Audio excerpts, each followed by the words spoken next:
नमस्कार, पुणे खबरमध्ये आपल्या सर्वांचं स्वागत। देहूरोड विकासनगर येथील रिक्षा स्टँडजवळ विकासनगर महिला ग्रुपच्या वतीने मूक आंदोलन आज दिनांक 25 ऑगस्ट रोजी सायंकाळी 5 वाजता करण्यात आले।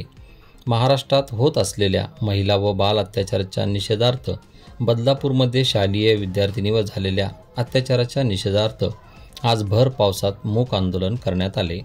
आंदोलकांनी काळ्या फिती बांधून सरकारचा निषेध केला। नराधमाला फाशी द्या, मुलगी खेळायची वस्तू नाही, लड़कियों की इज्जत बचाना सभी का फर्ज है, मौका नहीं जिम्मेदारी है असे अनेक पोस्टर महिलांच्या हातात झळकत होते। या मूक आंदोलनामध्ये काँग्रेसच्या पिंपरी चिंचवड उपाध्यक्षा अर्चना राऊत, सिंधू तंत्रपाळे, युवक काँग्रेस अध्यक्ष मलिक शेख व विकासनगर, एमबी कॅम्प, कृष्णानगर, दत्तनगर, बापदेवनगर, आदर्शनगर व आजूबाजूच्या परिसरातील महिला मोठ्या प्रमाणात उपस्थित होत्या।